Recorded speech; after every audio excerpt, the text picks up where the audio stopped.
The following program is brought to you by our Patreon supporters. You can request podcast topics, enjoy exclusive RPG and video content, and more. Even just $1 a month gets you gameplay episodes a week early and makes you officially cool. Just like our Trash Elite, Rob and a guy from Ohio, Destrucity KTL, DG, Passion Killer 711, Thomas Austin Jr., Kitty Holbrook, and Drake Starstorm. Greetings and salutations. It is I, Eric J. Chucky, joined as always by The Boy. Hello. This is the Two Nerds Podcast, and we're about to talk about a wonderful little film from 2007. But before we get to that, let's talk about what's crumping, my friend. What has been crumping with you? I don't remember anything that happened before this movie. Would you call it life-changing? Oh, I think so. Okay. You're a better person now. Oh, no. Oh, no, not better. No, not that. Well, I got back into Warframe a little bit. It's tentative so far. I've been playing the Final Fantasy Tactics Remaster. That's been pretty good. I got to the point I always get to in the game where things kind of fall off for me. That's rough. Of course, we celebrated Halloween, and it's overall been a pretty good time. I hope you guys have been having a good time. I feel like you played Diablo or something, right? Possibly, yes. Okay, all right. Memes aside, yes, I played and beat Diablo 2 a couple times. Nostalgia is a powerful drug. It sure is. You seem to be in a hurry. So, let's get to the meat and potatoes of today. Last time we did a gauntlet, I was declared the victor, no matter how much certain people in this room may regret that choice today. And 10 toes down on business. I said what I said. Okay, cool. I gave you a choice of films to choose from. The same sword you allowed me to cut myself with. And I gotta say, you know what? No, I'd rather hear from you. From my side of the aisle. Do you know why I did it now? No, I would never be so cruel. Yeah. It is only in rebuttal, that I choose this particular poison. But this was destined to happen. We watched the Bee Movie. It's a movie about bees. Mm-hmm. Starring Jerry Seinfeld, a complex figure in our lives. Nonetheless, a very funny man. How would you like to begin our loving look at Bee Movie? So if you're listening to our podcast, you're an adult most likely. You've been around the block a few times. You don't need me to tell you something incredibly obvious. So I'm not going to, at this point, rant about how terrible this movie is. That will come later. I'm going to say this. There are going to be parts of this movie that are going to sound like you want to watch them if you haven't seen this. When we describe parts of this movie, you're going to go, you know what, that might be good for a laugh. I want to see what horrors lurk beneath this yellow and black, or black and yellow, depending, surface. And much like with Mandy before it, I implore you, do not do that.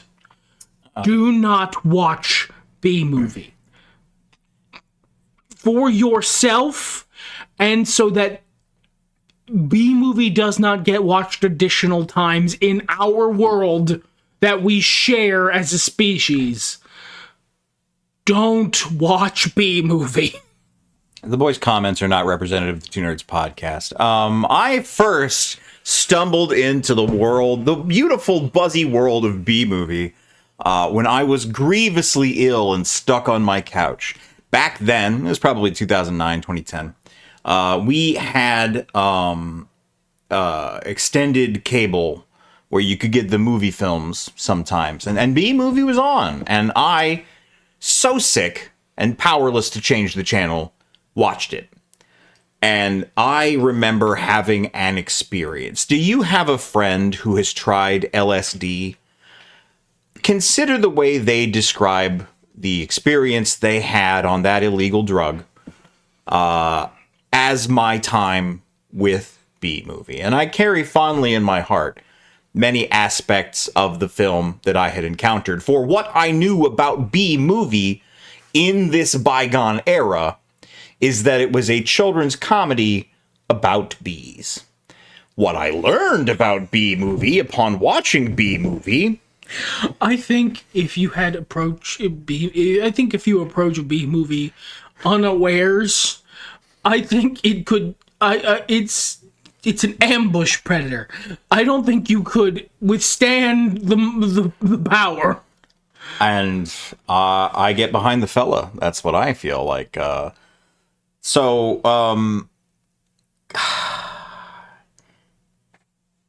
don't know. Do you think, should I give them honesty? Should we wait for that? This is your horrible little clown show. You're the one rowing the boat, Willy Wonka. I'm just here to be scared and listen to you do your little poem. I don't know, man. There is no earthly way of knowing which direction we are going. But the honey will be flowing. B-Movie is a mediocre children's film. It is a film that seemed like they wrote it and then realized that was at best an hour long if they really stretch it out with some admittedly very beautiful and exciting flying scenes early in the film.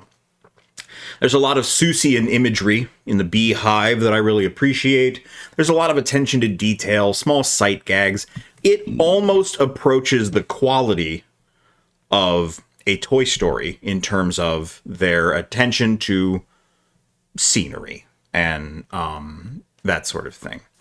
I don't think it approaches the coherence of your average Shrek film. But if you can just sort of lie back and go, rad, in similar fashion to one who turns their brain off to enjoy an action movie of low brow, you could probably find a way to enjoy the tight 91 minutes that is B-Movie. I have several statements about what he just said. The Tuners Podcast does not endorse any of the boys' statements. Please continue. I would not dare to ask for your endorsement. I've seen what you enjoy. So, first, I wish to address the last thing he said. This was one of the longest 90 minutes of my life. It does go on, doesn't it? Tight 90 minutes is absolutely not true. I believe if you are one of the loyal listeners who enjoys Sweet Mary Jane, and I am specifically talking about Spider-Man's girlfriend, you might find an enhanced way to amble through this cinema. This movie could have chosen to be good. And at every turn where that choice could have been made, it chose instead the path of chaos, the path of ruin. I think that's a fun path. Why make a good movie when you can make a fun movie? I didn't say fun. Who doesn't love a little anarchy? It's basically the Antifa of movies. I do feel like I was attacked by a terrorist today. Two Nerds Podcast does not endorse any of the statements made by the boy. I'm not sure the boy endorses any statements made by the boy. No. No, that's what you call a joke. The B-Movie, not super familiar with those. I understand why you might be confused. Now you say that, sir. And if I may adopt a legal approach to this, as we see in the film, I have an eyewitness on the scene who saw you smiling in spite of himself, like that Perry Bible Fellowship comic of the king and the guy with the big fat belly, and also laughing uproariously for at least 30 seconds. Of the 90 minutes, yes. There are a couple funny things that happen, and Jerry Seinfeld is a funny comedian. So sometimes he will be given leash, or like another comedian will just show up and be given leash to make a funny joke. That happens. The comedians are familiar with jokes. The movie isn't. The movie is in of itself a joke. I suppose we should run down the plot in brief. I'm not strong enough. I know. So our title character of the B movie, the B, is Barry B. Benson, voiced by Jerry Seinfeld, whom I must say this was something of a passion project for. In 2003, he finally convinced Steven Spielberg to go to DreamWorks and try to get him a movie about insects made. He chose bees. And they spent some feverish years getting it together. And then in 2007, a bouncing baby boy was born onto our movie screens. In this, as in so many other aspects of his life, Jerry should probably temper his passions. In the specifically B-movie related milieu, I think he did the right thing. But moving on from opinions that may or may not be counted here.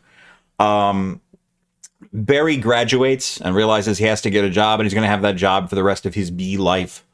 And he wants for something more, so he tries to become a flying bee, one of the pollinators, even though he was not bred for that purpose. They are called pollen jockeys, or pollen jocks. Yes, they are. I'm trying not to alienate the listener with insider jargon, but if that's your purview, so be it. Oh, I want them alienated from this film, so yes. So he goes out into the wide world, and hey, it's dangerous. There's a lot of hijinks ensue, and some really fun action flight chase scenes. And he ends up in the apartment of Vanessa Bloom and Ken No Last Name, played by Renée Zellweger and Patrick Warburton, respectively. Ken, the only sane man in the world. Yes, that is part of the humor of the film. He's also a little bit of a wiener, and that makes it, good also. So they decide, she takes him, Barry, after he talks to her, breaking bee law, which no one really cares about. She eventually takes him to a store where he sees honey for sale. Barry feels like this is unfair and takes legal action against humans.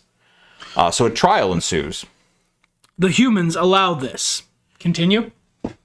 Ain't no law says a bee can't sue you. Airbud rules apply. In point of fact, yes, there are. Continue. I don't think you're an attorney. Where's your bar exam? I'll show you my fucking bar exam. Keep summarizing the movie. Anyway, the suit gets complicated. The lawyer tricks secondary character Adam Flayman, voiced by Matthew Broderick, into stinging him. But the bees end up winning the suit. And that's a terrible idea because the bees stop pollinating all the flowers and the world dies. There's a very dramatic second chase scene, and the bees decide to work with the humans instead of against them, and the day is saved. The end. Now, if you're wondering to yourself, self says to myself, I says, self, why in the middle of this movie is there a trial? Because Barry sued the human. Were you not listening? Well, why have they made the choice to have that happen? And if you're wondering to yourself, self,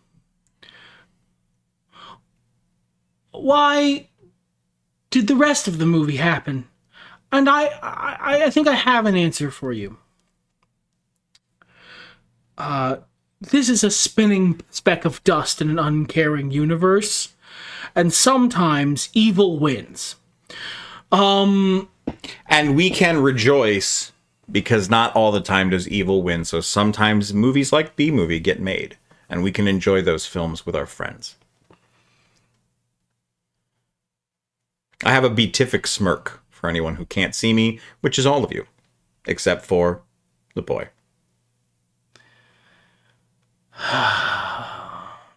So what umbrage do you have with this movie? You seem like you don't care for it, which is not the opinion of the Two Nerds podcast. I have several issues with this movie. The first being... All right, I'm listening. That it's a bad children's movie. In what way do you think it wouldn't entertain children? I didn't say that. I said it was a bad children's movie. Okay. It has bright flashing colors and people fall on their butts sometimes. That's the Cocomelon formula. It will entertain children. Children are stupid. What makes a good children's movie are a few different things. It is a movie that doesn't talk down to children. I don't think this movie talks down to children. That treats their world as real and genuine as an adult world. I mean, this world is very adult. And it's a movie that, if it feels it must impart a lesson, which crucially, I don't think children's movies need to do. That doesn't need to be the point of a children's movie. But if it feels it needs to do so, it should do so without fighting itself and delivering the exact incorrect lesson, and then having to go back and go, wait, no, fuck, and then try and impart the correct lesson afterwards. I don't think at any point this movie fought itself, because that would imply resistance. And I feel like, much in the same way of Barry and Vanessa's relationship as friends, they're fucking. There's no resistance. Stepped on my punchline, but I'll let you have it. You made me watch B-movie. I'll step wherever I like. You made yourself watch B-movie by being inferior and then selecting B-movie from a list of films. This is why you make the list, by the way. This is why. He knows. That's no knowledge. I am only giving you a spoonful of sugar to help your self-made medicine go down. I appreciate that it's not a spoonful of honey. Well, I prefer the artificial stuff. Man-made artificial sweeteners. I know there's an aftertaste. I like it. And here again, my client B-movie is innocent of the charges of being bad, as the prosecution here. I have already claimed Patrick Warburton's character as my spirit animal.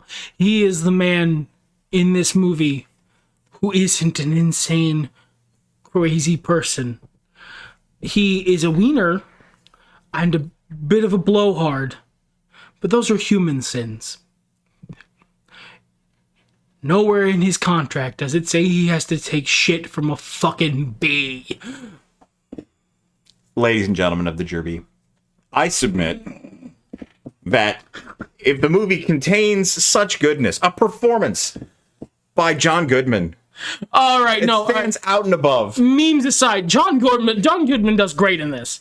Like, all right, I've enjoyed the meme, but John Goodman's performance does actually bear commenting on. He's actually really funny and fun. The other things I really enjoyed about this movie on first watching and then again today are the celebrities playing parodies of themselves, and in one instance just himself but a bee. And that being Ray Liotta, Sting from The Police, and playing the part of B. Larry King. It's a very common name. It's a very common name. I will never take away from you that this movie is arresting, and I don't mean that in a comfortable way. I mean like an arrest is. But like, looking back on the experience, you did, that happened. You were there. Sure fucking did. You Listen, lived through that. We're closer now. The movie is very quotable. I will not tear from it that. It is very quotable. And who wouldn't love when Matthew Broderick's character, Adam, after he stings John Goodman's attorney, loses his stinger and his life is saved thanks to an implant from a sandwich sword. Which is on his ass for the rest of the film. So here's the thing, right? This movie could have been good. Like so many movies I don't like not liking things. It's not actually something I enjoy. I don't wake up in the morning for hate and eat my cereal for hate and decide to hate things. I want to like everything that I enjoy. And I want to like everything I absorb because I only have so many minutes alive. The average person lives about 8,000 weeks. Or 4,000, excuse me. I doubled it. The average person lives about 4,000 weeks. I only get so many weeks. And I want to spend them doing things I like and watching things I enjoy and absorbing content I enjoy. I wanted to like this. I have things I could say that are positive. I don't want to say them because I don't want to trick you into wasting part of your lifespan watching the Bay movie. What a selfish opinion from the man who made me similarly choose my own fate in watching Ted and The Departed. And would, with glee, upon our next engagement, force me to watch some other bastion of mediocrity, with a smile on his face and a song in his heart and a dick in his pants. And you know what? I would get vicious joy from that, as you have obtained from this. I take no joy. If you have recognized within me good humor, I need you to understand and with your full heart believe that it is because I watched the B movie. I heard believe, you motherfucker. Quality film. That's what I said was believe. You bitch. Don't lie to them. I saw your smirk. I saw you looking over while watching it, looking at me and then laughing. Don't lie to the people. Don't lie to the people. I was merely glimpsing my friend, my dear compatriot, my boon companion, my hetero life partner, and being gladdened to be sharing 91 minutes with him, and then I would look upon the B movie, and my spirits would be lifted as the awkward romance between a 1-inch man and a full-size Renée Zellweger unfolded. I wish they would have kissed. I really am happy they didn't. Actually, I'm gonna. I take what you said. You're gonna agree with me, and I know that going in. I think this movie should have been weirder. I think once the cheese slid off the cracker at the dream sequence, I think they should have hit the pedal to the metal harder. And I think the only reason they didn't was DreamWorks went, please stop. And you know what? If the movie had gone full tilt into the skid, as I so often say, I probably would have liked it. Because the first time this movie made me laugh was the dream sequence when the Renée Zellweger is flying a plane and then she just crashes into a cliffside and dies. That just was so unexpected. It made me laugh a lot out loud. It was really good. And there were funny parts before that. He was just being made. No. There were adorable parts before that. There were, as you put it so accurately, Seussian imagery that makes me go, oh, that's cute. That's nice. That's nice that they have their little bee car and they stand in the little bee traffic right after they say, name one problem with our society, and all the cars go around them perfectly because they live in a little bee utopia. That's a good little joke you got there, movie. Pinch its little cheek. It was a good job. But that was the first funny thing that happened.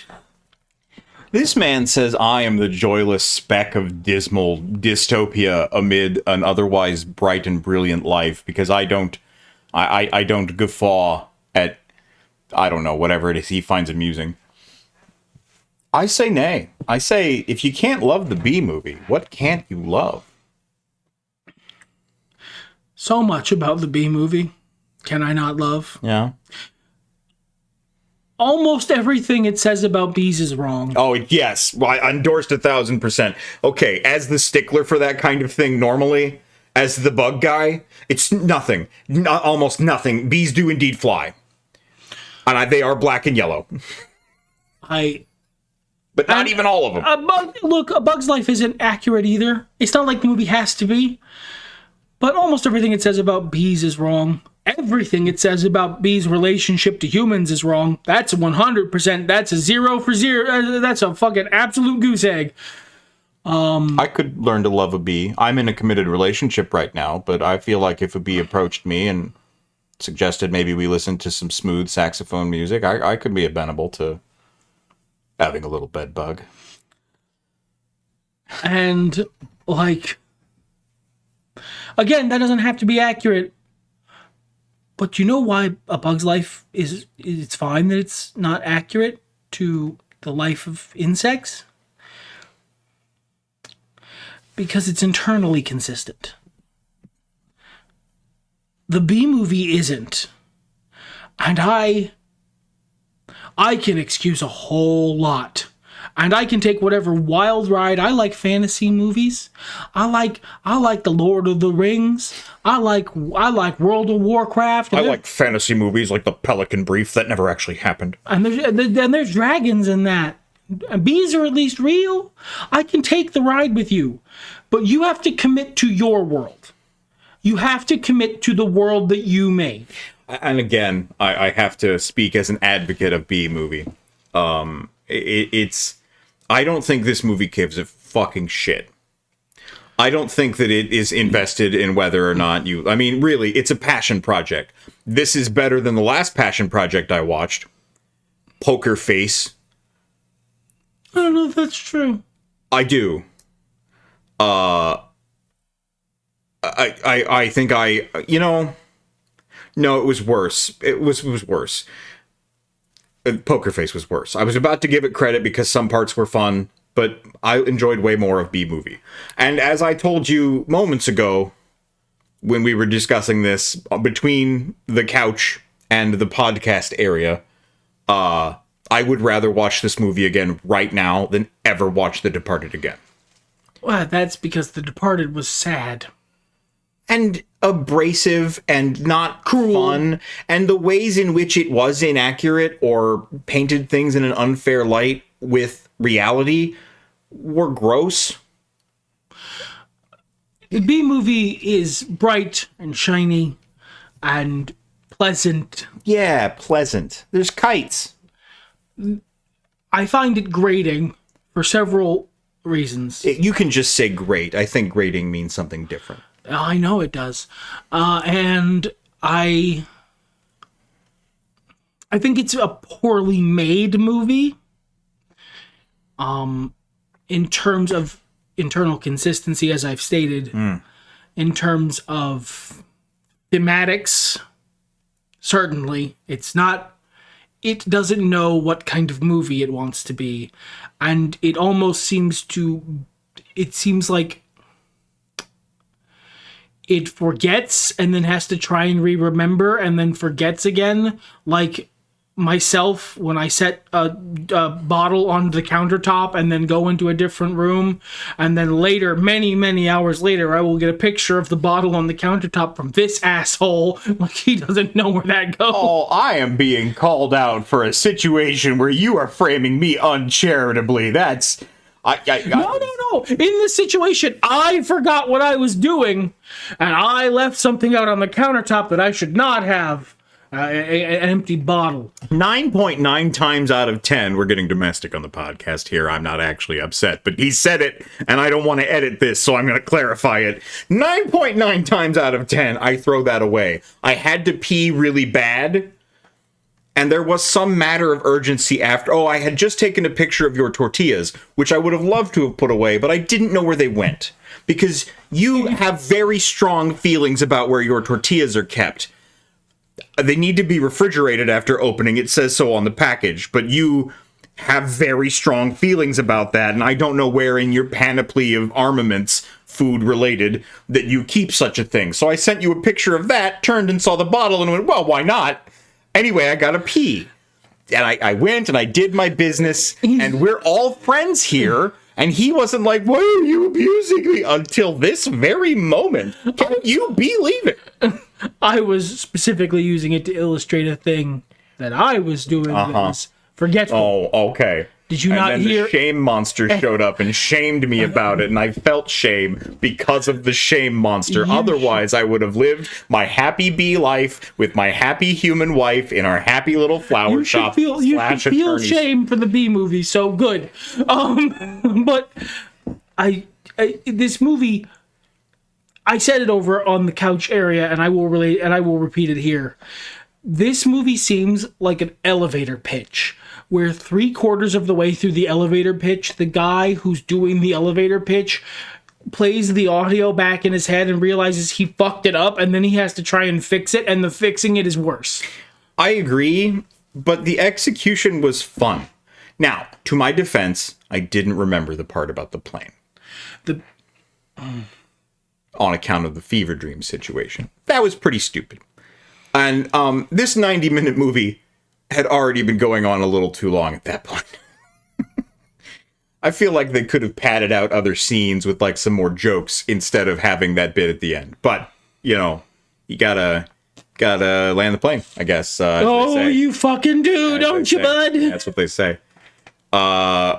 So we're winding down. I wasn't going to do this until you brought up the domestic dispute that I think paint me a bad light there. What was your favorite part of B movie?